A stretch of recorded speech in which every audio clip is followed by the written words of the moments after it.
Welcome friend, welcome to this video. इस video में हम बात करेंगे इंडियन इकोनॉमी। अगर आप बीपीएससी प्रोजेक्ट मैनेजर की तैयारी करें तो ये वीडियो आपके लिए बेनिफिशियल हो सकता है, चैनल भी बेनिफिशियल हो सकता है, क्योंकि सिलेबस के अकॉर्डिंग हम वीडियो बना रहे हैं। प्लेलिस्ट का लिंक हम डिस्क्रिप्शन में देंगे, आप उसको जाकर देखिए, आपको कुछ ना कुछ जरूर फायदा होगा। और आज हम डिस्कस करने जा रहे हैं micro small and medium enterprise. ये पार्ट 2 वीडियो है, पार्ट 1 ऑलरेडी हम बना चुके हैं। तो आज हम डिस्कस करने जा रहे हैं एमएसएमई समाधान, एमएसएमई संबंध, एमएसएमई संपर्क और एमएसएमई डेटा बैंक के बारे में। तो बिफोर दैट हम आज बेसिक रिकॉल कर लेते हैं एमएसएमई क्लासिफिकेशन के बारे में। तो एमएसएमई को क्लासिफाई किया गया था एक्ट 2006 के अंतर्गत, और वह दो भागों में डिवाइड किया गया था, मैन्युफैक्चरिंग सेक्टर के अलग और सर्विस सेक्टर के अलग। तो ये दो सबसे पहले सेक्टर को क्लासिफाई किया गया था, मैन्युफैक्चरिंग एंड सर्विस सेक्टर। और जितने भी मैन्युफैक्चरिंग और सर्विस सेक्टर के जो भी कंपनीज थे, on the basis of investment in that company, उस कंपनी में कितना इन्वेस्टमेंट है उसके अकॉर्डिंग ही कंपनी का क्लासिफाई किया गया था माइक्रो, स्मॉल और मीडियम इंटरप्राइज। अगर कोई भी कंपनी मैन्युफैक्चरिंग का है, इन्वेस्टमेंट 25 लाख तक कैरी कर रहा है तो उसको माइक्रो कहा गया। और कोई भी कंपनी सर्विस सेक्टर का है और 10 लाख तक का इन्वेस्टमेंट कैरी कर रहा है तो आपको माइक्रो में कहा गया। तो माइक्रो में दो रेंज है, 25 लाख तक फॉर द मैन्युफैक्चरिंग और 10 lakh for the service sector. Small की बात किया जाए, अगर 25 लाख से 5 करोड़ के बीच में है तो आपको मैन्युफैक्चरिंग सेक्टर का, तो आपको ये स्मॉल में आएगा। और सर्विस सेक्टर में 10 लाख से 2 करोड़ तक का है तो आपको स्मॉल में कहा जाएगा। मीडियम के लिए, अगर मैन्युफैक्चरिंग सेक्टर का कंपनी है तो 5 करोड़ से 10 करोड़ तक का है तो आपको मीडियम कहलाएगा, और 2 करोड़ से 5 करोड़ तक का है तो सर्विस सेक्टर। सर्विस सेक्टर का जो रेंज रहता है ऑलवेज लेस दैन रहता है मैन्युफैक्चरिंग सेक्टर से, क्योंकि मैन्युफैक्चरिंग सेक्टर में ज़्यादा से ज़्यादा और बड़े बड़े मशीनरी और प्लांट्स की आवश्यकता पड़ती है, जबकि सर्विस सेक्टर में हमको सिर्फ और इक्विपमेंट की ज़रूरत पड़ती है, किसी प्रकार की मशीनरी और हैवी मशीन की आवश्यकता नहीं पड़ती है। तो यही वजह है कि सर्विस सेक्टर में रेंज कम रहता है। अब क्या हुआ था कि ये 2006 के अंतर्गत क्लासीफाई कर दिया गया था, बट 2016 में एक नया प्रपोजल आया और उसमें कहा गया कि हमारा जो भी मैन्युफैक्चरिंग और सर्विस को अलग अलग सेपरेट किए हैं, हमको एक ही में कर देना चाहिए। और उसका रेंज जो है अप टू 5 करोड़ तक का है माइक्रो के लिए, स्मॉल के 5 से 75 करोड़ तक का प्रपोजल दिया गया, और 75 करोड़ से अगर 250 करोड़ तक का है, कोई भी हो, सर्विस हो या मैन्युफैक्चरिंग हो, कभी हो, तो उसको मीडियम में रखा गया। तो इस प्रपोजल को एक्सेप्ट नहीं हुआ और नया क्लासिफिकेशन 2020 से लाया गया, और इसमें कुछ नए टर्म को भी एडिशन किया गया। तो जुलाई 2020 से जो अभी रिवाइज क्लासिफिकेशन जो अभी रनिंग है, वो जो चल रहा है, वो है आपका 2 टर्म पे। एक इन्वेस्टमेंट पैरामीटर लिया गया और टर्नओवर पैरामीटर लिया गया। तो अगर इन्वेस्टमेंट 1 करोड़ तक का है और टर्नओवर 5 करोड़ तक का है तो आपको माइक्रो में आपको कहा गया, irrespective of sector, manufacturing sector या सर्विस सेक्टर है, कोई बात नहीं।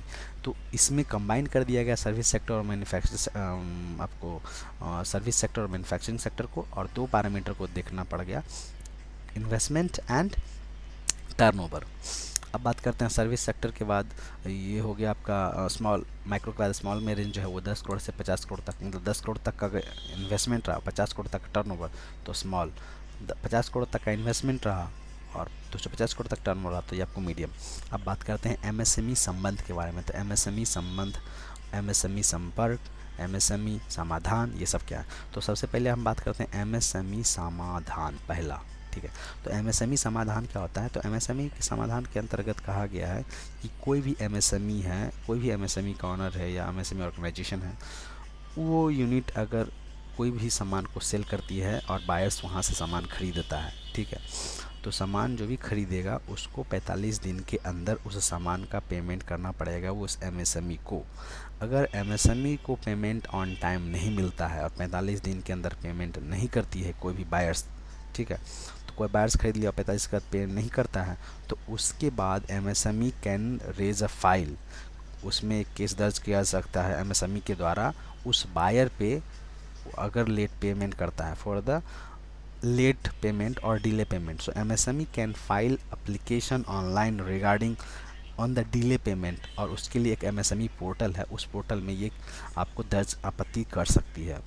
इसके बिहाफ में एमएसएमई समाधान में क्या कहा जाएगा कि एमएसएमई समाधान में ये कहा गया है कि जो भी एमएसएमई है अगर रेज करता है इस पोर्टल में कि ये उसको पास डिले पेमेंट है, हमारे बायर्स पे नहीं कर रहे हैं, तो उसके बायर्स के अकाउंट्स जो है एमएसएमई के तरफ से, जो एमएसएमई समाधान है वो पोर्टल के द्वारा क्या होगा कि एमएसएमई का जो बायर्स ख़रीदा है उसको पे करना पड़ेगा एज अ पेनाल्टी। तो जो बायर्स है पे नहीं करना तो उसको लेट पेमेंट के पेनाल्टी देना पड़ेगा, और पेनाल्टी जो रहेगा मंथली बेसिस पे कैलकुलेट किया जाएगा ऑन आपको कंपाउंड इंटरेस्ट रेट पे। तो कंपाउंड इंटरेस्ट पे आपको पेनाल्टी पे करना पड़ेगा बायर्स को, और वो जो रहेगा वो इंटरेस्ट रेट हो जाएगा 3 टाइम्स रहेगा बैंक रेट में। जो भी बैंक रेट है उसका 3 गुना आपको देना पड़ेगा as a penalty on the compound interest basis, चक्रवृद्धि ब्याज से देना पड़ेगा बायर्स को।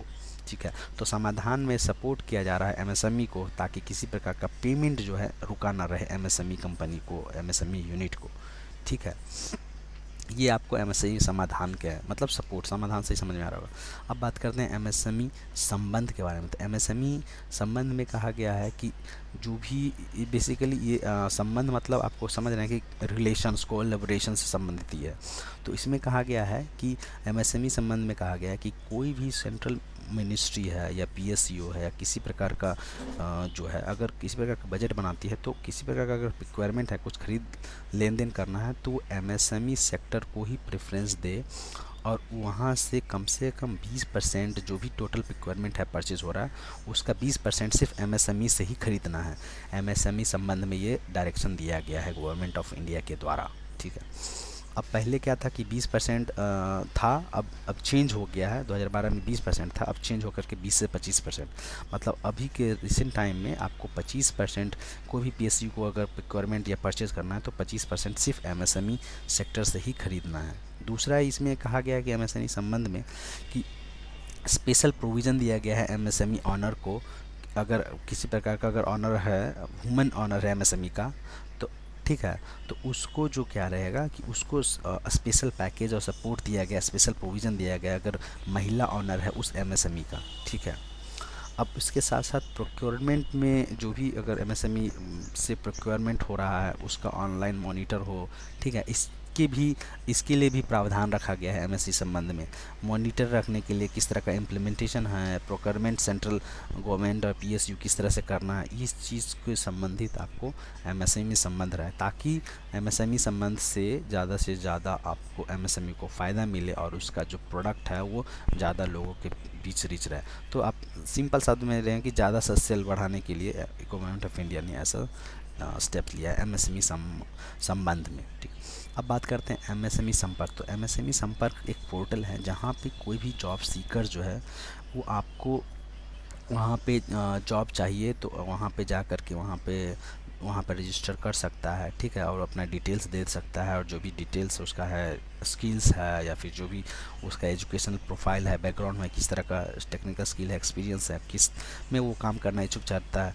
तो एमएसएमई संपर्क एक पोर्टल में जॉब सीकर्स वहाँ रहेंगे और रिक्रूटर्स दोनों रहेंगे, दोनों एक दूसरे से रजिस्टर करेंगे, और एक वहाँ पे एक पोर्टल में दोनों को जो ज़रूरत है, जैसे जॉब सीकर्स को जॉब चाहिए तो वहाँ पे जॉब सर्च करेगा, और जो रिक्रूटर है उसको किसी को अप्लाई करना है तो वहाँ पे पोस्ट करेगा जॉब के बारे में, और दोनों उस पोर्टल पे मिलेंगे और जिसको जैसा अच्छा कैंडिडेट मिलेगा वो ले लेगा। ठीक है, लाइक naukri.com। ठीक है, तो ये एमएसएमई संपर्क है। बट एमएसएमई संपर्क इसलिए रखा गया है ताकि एमएसएमई जो स्मॉल स्केल इंडस्ट्रीज़ में जॉब और जो भी एम्प्लॉय है उसको हमेशा मतलब एम्प्लॉय कम ना पड़े, एम्प्लॉय क्रंच ना हो उस में।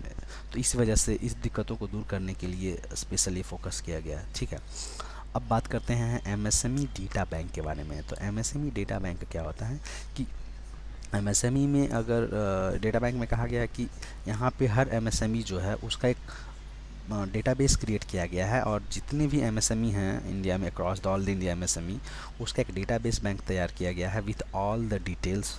जितने भी एमएसएमई का क्या है, किस एमएसएमई का क्या नाम है, क्या प्रोडक्ट है बनाती है, कहाँ डिटेल्स, एड्रेस क्या है, पूरा कंप्लीट बायोडेटा आप समझिएगा कि पूरा कंप्लीट डिटेल डिस्क्रिप्शन के साथ स्टोर किया गया डेटाबेस बैंक में।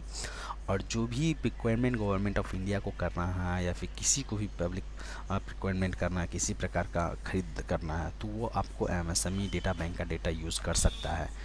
इससे दोनों को फ़ायदा होगा, जिसको पिक्वर करना है उसको ईज़िली अवेलेबल रहेगा कि कहाँ हमारे लोकेलिटी में या फिर कौन कौन सा लिस्ट है जो जो ये प्रोडक्ट अवेलेबल करा सकती है, कितना खर्च होगा, क्या कॉस्ट होगा, उससे डायरेक्ट कॉन्टेक्ट कर सकती है। उसके साथ साथ जो भी एमएसएमई का है प्रोडक्ट बेचना चाहता है तो उसको भी फ़ायदा होगा। तो यही है एमएसएमई डेटा बैंक के बारे में।